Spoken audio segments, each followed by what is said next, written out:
আসসালামু আলাইকুম রহমতুল্লাহ। সুপ্রিয় ষষ্ঠ শ্রেণীর শিক্ষার্থীবৃন্দ, আজকে তোমাদের চারুপাঠ বই 2025 কবিতা সুখ পৃষ্ঠা 69 এর কর্ম অনুশীলন সম্পর্কে আলোচনা করব। প্রিয় শিক্ষার্থী, চলো শুরু করা যাক। 1 নম্বর কর্ম অনুশীলন হচ্ছে কে কি করে সুখী হয় এ বিষয়ে তোমার সহপাঠীদের মতামত নিয়ে একটি প্রবন্ধ রচনা করো। প্রবন্ধে প্রত্যেকের মতামত হুবহু উদ্ধৃত করার চেষ্টা করবে। 2 নম্বর প্রশ্ন হচ্ছে সুখ বিষয়ে ছড়া, কবিতা, গল্প, প্রবন্ধ লিখে একটি বিষয়ভিত্তিক দেয়াল পত্রিকা তৈরি করো। শ্রেণীর সকল শিক্ষার্থীর কাজ। প্রিয় শিক্ষার্থী, কর্ম অনুশীলন এর নমুনাত্ব তোমাদের দেখাচ্ছি, তা তোমরা দেখে নিতে পারো। চলো শুরু করা যাক। ষষ্ঠ শ্রেণী চারুপাঠ বই 2025 কবিতা সুখ পৃষ্ঠা 69 কর্ম অনুশীলন। 1 নম্বর কর্ম অনুশীলন হচ্ছে কে কি করে সুখী হয় এ বিষয়ে তোমার সহপাঠীদের মতামত নিয়ে একটি প্রবন্ধ রচনা করো। প্রবন্ধে প্রত্যেকের মতামত হুবহু উদ্ধৃত করার চেষ্টা করবে। উত্তর: সুখ কি? সুখ হচ্ছে মনের এমন একটি অবস্থা যখন কেউ দুশ্চিন্তা মুক্ত থাকে, আনন্দ ঘন অবস্থায় থাকে। যে কোনো প্রকার অসুখ থেকে মুক্ত অবস্থায় সুখ। কে কি করে সুখী হয় এ বিষয়ে তোমার সহপাঠীদের মতামত নেবে এবং নিচে প্রবন্ধটি লিখবে। এক্ষেত্রে নিম্নলিখিত পরামর্শগুলো মনে রাখতে পারো। 1 নম্বর হচ্ছে যারা সত্য কথা বলে, কোনো কিছু জানতে চাইলে ধীর স্থিরভাবে উত্তর দেয়, সেরকম সহপাঠী নির্বাচন করতে হবে। 2 নম্বর হচ্ছে তুমি তাদের কাছে যখন জানতে চাইবে তখন সুন্দরভাবে হাসি মুখে মিষ্টি করে জানতে চাইবে। তাতে কেউ যদি তোমাকে তিরস্কার করে বা কটু কথা বলে রাগ করবে না, কষ্ট পেও না, বুঝিয়ে বলবে।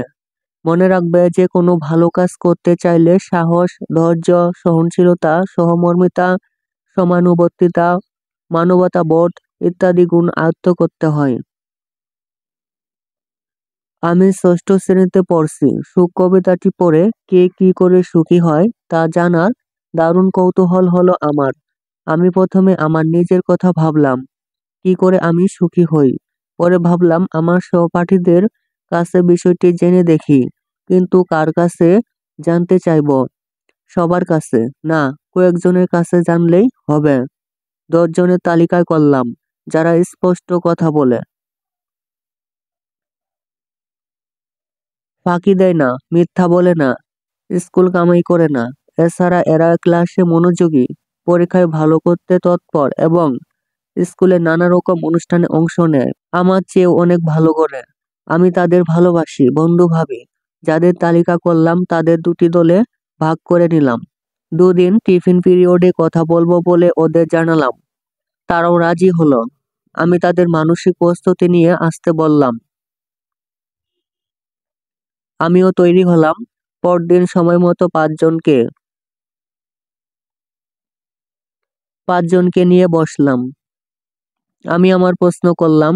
তারা এক একজন এক একভাবে সুখী হওয়ার কথা বলল। বুশরা বলল, সব পড়া শেষ করে যখন একটা ছবি আঁকতে বসি, মা দেখেও কিছু বলে না, তখন আমি সবচেয়ে সুখী। রিয়ানা বলল, যখন কারো একটা উপকার করতে পারি তখন আমার সবচেয়ে বেশি সুখ লাগে। পিঙ্কি বলল, স্কুলের পথে যেদিন জ্যামে পড়ি না তখন নিজেকে সুখী মনে হয়। সোমা বলল, আমি মাকে খুব ভালোবাসি। তার কোনো কাজে সহযোগিতা করতে পারলে, তার কথা মতো মেনে চলতে পারলে আমি সুখ পাই। যে বিষয়গুলো আমাকে কষ্ট দেয় সেগুলো আমি একদম ভুলে যাই আর মনে মনে ভালো কাজ করার কথা ভাবতে থাকি। আমি সবসময় সুখী, বলল ফারসিনা। পরদিন অন্য 5জনের সঙ্গে বসে প্রায় একই রকম ধারণা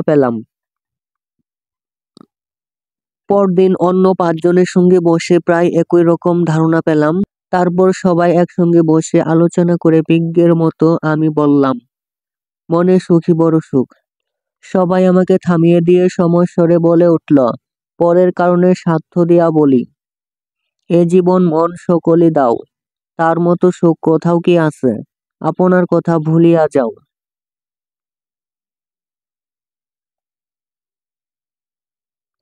2 নম্বর সুখ বিষয়ে ছড়া, কবিতা, গল্প, প্রবন্ধ লিখে একটি বিষয়ভিত্তিক দেয়াল পত্রিকা তৈরি করো। শ্রেণীর সকল শিক্ষার্থীর কাজ। উত্তর হচ্ছে সুখ বিষয়ক ছড়া, কবিতা, গল্প, প্রবন্ধ। মানে যে লেখাগুলোতে আনন্দ আছে, সুখের ঘটনা আছে, বিপদ থেকে মুক্তির বিষয় বৈচিত্র্য আছে, শিক্ষণীয় বিষয় আছে, দুঃখকে ভুলে থাকার সহজ এবং সুন্দর কথা আছে, সেরকম লেখা, ছড়া, কবিতা, গল্প, প্রবন্ধই সুখ বিষয়ক রচনা।